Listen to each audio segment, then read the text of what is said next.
રામ રામ, જય શ્રી કૃષ્ણ, જય માતાજી, ગુડ આફ્ટરનૂન મિત્રો. આશા રાખું છું બધા મજામાં હશો અને હું જે નાના નાના વિડીયોથી સરસ મજાના કોન્સેપ્ટ મૂકી રહ્યો છું એ જોઈને તમે શીખી રહ્યા હશો અને એક એક માર્ક જે છે તમારો કવર કરી રહ્યા હશો. એવો જ એક નવો કોન્સેપ્ટ લઈને હું અત્યારે તમારી સામે આવ્યો છું. આ પેટર્નમાંથી, આ કોન્સેપ્ટમાંથી 4 પ્રશ્ન પૂછાશે. એક તો સૌથી નાની સંખ્યા કઈ, એક તો સૌથી મોટી સંખ્યા કઈ, બીજું પૂછાશે કે ભાઈ બધાને ચડતા ક્રમમાં ગોઠવો, એવું પૂછાય છે કે બધાને ઉતરતા ક્રમમાં ગોઠવો. આવા 4 પ્રશ્ન જે છે આમાંથી પૂછી શકે છે. આપણે 2-4 મિનિટના વિડીયોની અંદર 4 કોન્સેપ્ટને શીખી લઈએ છીએ. તો આવો જોઈએ પ્રશ્ન શું કહે છે.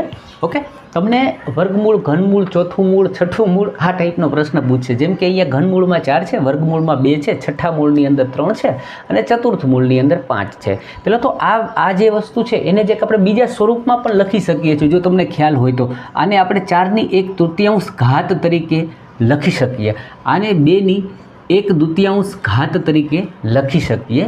એવી જ રીતે આ 3 જે છે એને 1/6 તરીકે આપણે લખી શકીએ અને આ જે 5 છે એને આપણે 1/4 તરીકે લખી શકીએ. આ બંને એક જ સ્વરૂપો છે. હવે આપણે આવું શું કામ કર્યું તો કે ભાઈ આને આપણે એવા કંઈક રૂપમાં તો લઈ લઈએ કે જેથી કરીને નાનું કોણ મોટું કોણ એવું આપણે જોઈ શકીએ કે દર્શાવી શકીએ. તો હવે છેદ જુઓ, 3 છે, 2 છે, 6 છે અને 4 છે.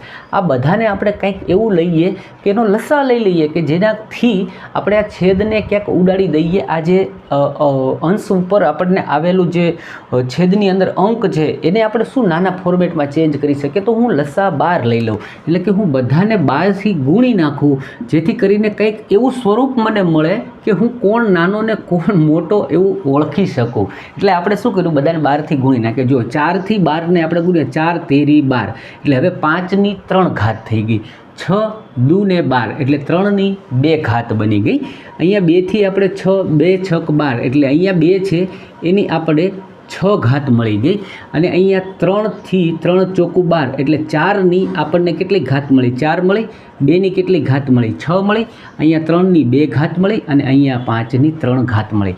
હવે કંઈક એવા સ્વરૂપમાં આપણે લાવી શક્યા કે આને આપણે કહીએ નાનો કોણ મોટો કોણ. જેમ કે 4 છે એની 4 ઘાત એટલે ચોકે 16 ચોકું 64 ચોકું 256 એટલે આ જે છે એ 256 બની.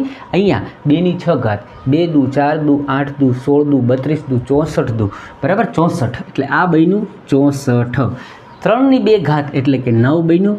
5ની 3 ઘાત 55 25 25 5 125. ઓકે, હવે જુઓ આમાંથી પહેલો પ્રશ્ન આપણને પૂછવામાં આવે સૌથી નાની સંખ્યા કઈ, તો અહીંયા બને છે 9 અને એ 3જા નંબર ઉપર છે એટલે સૌથી નાની સંખ્યા. સૌથી મોટી સંખ્યા પૂછવામાં આવે તો અહીંયા જોઈએ 256 છે એટલે આ સૌથી મોટી સંખ્યા થઈ. હવે તમને પ્રશ્ન પૂછે ચડતા ક્રમમાં ગોઠવો. હવે આ જે છે આ 1 નંબર ઉપર છે, આ 2 નંબર ઉપર છે, 3 નંબર ઉપર છે અને 4 નંબર ઉપર. ચડતા ક્રમમાં ગોઠવો એટલે સૌથી પહેલી કઈ સંખ્યા આવશે તો કે ભાઈ 3જા નંબરનું ઓપ્શન.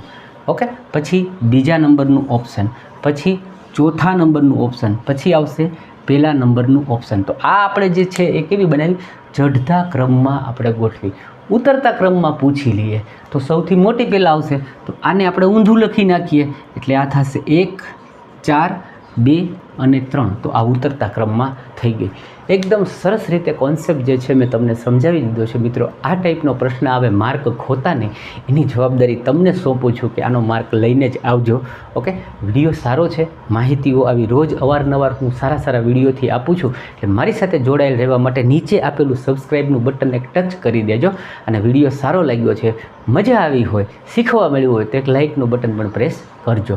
મળીએ છીએ બીજા વિડીયોમાં આવા સરસ મજાના કોન્સેપ્ટ સાથે. ત્યાં સુધી આવજો.